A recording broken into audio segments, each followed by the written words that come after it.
नमस्कार दोस्तों, बहुत लंबे समय बाद एक बार फिर से मेरे YouTube चैनल पर आप सभी का स्वागत है। दोस्तों, जैसा कि आप सभी जान रहे हैं कि काफ़ी लंबे समय से मेरे चैनल पर कोई भी वीडियोस अपलोड नहीं हो रही हैं, क्योंकि कुछ ऐसी घर में दुर्घटना घट गई थी, जैसे कि आपने थंबनेल में देख ही लिया होगा। जी हाँ दोस्तों, मेरी माताजी का देहांत हो गया था, वो भी कोविड से। हालांकि उनकी कभी भी कोई मेडिकल हिस्ट्री नहीं रही थी, कभी भी वो बीमार नहीं पड़ी थी, कभी भी उनको छींक जुकाम नहीं हुआ था। मतलब मेरे कहने का मतलब ये है कि हल्का फुल्का होता था और वो घर पर ही ठीक हो जाता था। लेकिन इस बार ऐसा हुआ कुछ कि उनके लंग्स में पूरा इन्फेक्शन भर गया, और लंग्स में इन्फेक्शन भरने के बाद इतना ज़्यादा वो इन्फेक्शन हावी हो गया कि उनको ऑक्सीजन लेने में दिक्कत महसूस होने लगी, जिस कारणवश हम लोगों को उन्हें लास्ट में हॉस्पिटलाइज कराना पड़ा। और वहाँ पर जब इनकी रिपोर्ट टेस्ट हुई, कोविड रिपोर्ट की टेस्ट हुई, जाँच हुई, तब पता चला कि ये पॉजिटिव आ गई हैं।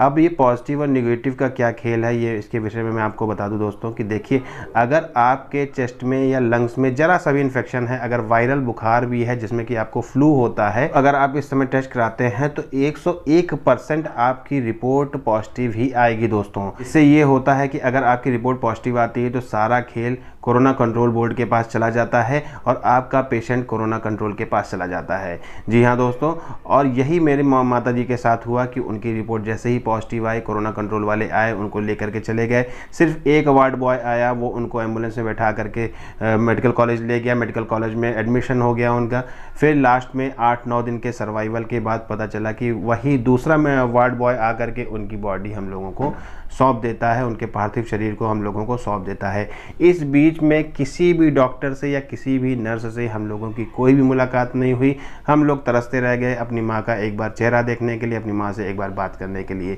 लेकिन कहीं पर भी कुछ भी हम लोगों को जानकारी नहीं मिली कि उनको कौन सी दवाएं लगाई गई, कौन सी दवाएं नहीं लगाई गई, कौन से इंजेक्शंस दिए गए, कौन से इंजेक्शंस नहीं दिए गए, क्या उनके साथ कोई इम्प्रूवमेंट हो रहा था या उनमें कोई इम्प्रूवमेंट नहीं हो रहा था। तो इस बीच हम लोगों को कहीं भी कुछ भी पता नहीं चला। तो दोस्तों, यही मैं कहना चाहूँगा कि कोरोना जो है या कोविड जो है बहुत ही खतरनाक बीमारी है। आप लोग इससे बच करके रहें, प्रिकॉशंस जरूर लें, क्योंकि दोस्तों देखिए, मैं ये नहीं कहता कि इस बीमारी से नहीं डरना चाहिए। ये एक आम बात है, ये एक नॉर्मल फ्लू की तरह है। ये हालांकि एक नॉर्मल फ्लू की तरह ही है, लेकिन इससे डरना बहुत ज़रूरी है, क्योंकि जब तक आप डरेंगे नहीं तब तक आप अपनी सुरक्षा नहीं करेंगे। आप खुद की सुरक्षा नहीं करेंगे, आप अपने परिवार की सुरक्षा नहीं करेंगे। हम लोगों ने बहुत प्रयास किया, एड़ी चोटी का जोर लगा दिया, पूरा दिन रात एक कर दिए, लेकिन अपनी माता जी के विषय में मैं कोई भी जानकारी हासिल नहीं कर पाया। 9 दिन में उनके साथ क्या हुआ, हॉस्पिटल में क्या नहीं हुआ, वो सारे राज उनके साथ ही चले गए। जी हाँ दोस्तों, आप खुद समझ सकते हैं कि माँ जो होती है वो एक परिवार का स्तंभ होती है, और जब वो स्तंभ हिल जाता है तो पूरा परिवार डगमगा जाता है, टूट जाता है, बिखर जाता है। अब हम सब बच्चे अनाथ हो गए हैं, एकदम पूरी तरीके से अपनी माँ के बिना हो गए हैं। अब तो मुझे ये लगता है दोस्तों कि अब हम लोग को कौन प्यार करेगा, अब हम लोग अपनी बातें किससे शेयर करेंगे, या कौन अपनी बातें हम लोग से शेयर करेगा। तो बहुत ही बड़ा झटका लगा है, बहुत ही बड़ी दुख की घड़ी है ये हम लोगों के परिवार के साथ दोस्तों। हालांकि ये दुख की घड़ी उन सभी लोगों के साथ है जिनके यहाँ कोविड की वजह से डेथ हो रही है, क्योंकि जितने भी लोगों के यहाँ कोविड से कोई दुर्घटना हो रही है तो उनके साथ सबसे बड़ी कष्टदायी चीज़ ये होती है कि वो 8 दिन, 10 दिन या 12-15 या जो भी समय होता है हॉस्पिटल में एडमिशन से लेकर के डिस्चार्ज होने तक, कोई भी व्यक्ति अपने परिजन से बात नहीं कर सकता है, उन्हें देख नहीं सकता है, उनकी गतिविधियों को नहीं देख सकता है दोस्तों कि उनके साथ कैसा ट्रीटमेंट चल रहा है, क्या उनको आइसोलेट तो नहीं कर दिया गया, डॉक्टर्स उनके साथ कैसा व्यवहार कर रहे हैं, या जो ये ग्राउंड लेवल के स्टाफ होते हैं जैसे कि आया हो गई या स्वीपर्स हो गए, तो ये लोग उनके साथ, पेशेंट्स के साथ कैसा व्यवहार कर रहे हैं, कैसा बर्ताव कर रहे हैं, आप कुछ भी नहीं जान सकते हैं। आप डॉक्टर से इवन ये भी नहीं कह सकते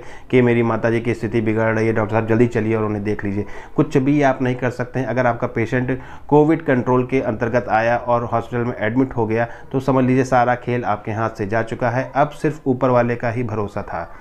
तो दोस्तों, यही सब बातें थी, यही सब चीज़ें थी, मैं आपके साथ शेयर करना चाह रहा था। और मैं आप लोगों को एक बात और बताना चाहता हूं दोस्तों कि देखिए, कोविड से रिलेटेड जितनी भी दवाएं यूट्यूब पर दिखा रहे हैं लोग, या जिन लोगों के साथ हुआ है वो अपने एक्सपीरियंस दूसरों के साथ शेयर कर रहे हैं, तो उनकी कही हुई कोई भी दवाएं आप लोग इस तरीके से ना लें। कोशिश ये करें कि अपने नज़दीकी डॉक्टर से कंसल्ट करके ही आप लोग दवाएं लें। देखिए, मुझे पता है कि मेरी माता जी को कौन कौन सी दवाएं दी जा रही थी, तो मैं भी चाहूँ तो अभी आप लोगों को बता सकता हूँ दवाओं के नाम, और वो दवाएँ कॉमन है, लेकिन मैं इस वीडियो में आप लोगों को ऐसी किसी भी दवा के बारे में जिक्र नहीं करूँगा। अगर आपको इससे रिलेटेड अपना होम क्वारंटीन है और होम आइसोलेशन में है, तो आप कोई दवा लेना चाहते हैं तो अपने नज़दीकी डॉक्टर से कंसल्ट करके ही दवा लें। बाकी एक बात मैं इसमें आप लोगों को एडवाइस देना चाहता हूँ और हाथ जोड़कर रिक्वेस्ट भी करना चाहता हूँ दोस्तों कि इस रिक्वेस्ट को आप लोग मानिएगा ज़रूर कि कभी भी अगर आपके घर में कोई भी बीमार व्यक्ति है, अस्वस्थ व्यक्ति है, तो आप उसको जूस कभी भी ना पिलाएं। किसी भी फल का जूस आप उस व्यक्ति को कभी भी ना पिलाएं, क्योंकि जूस पिलाने से क्या होता है, जूस होता है ठंडा,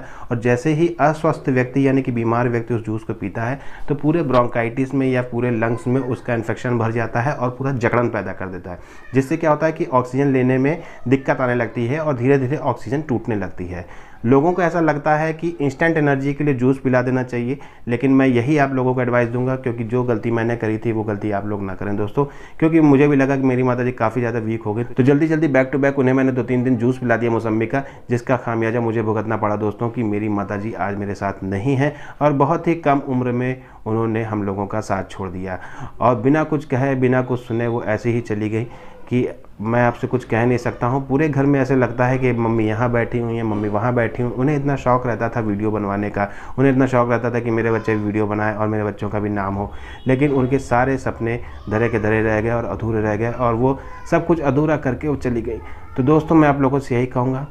कि अपने घर परिवार का ध्यान रखें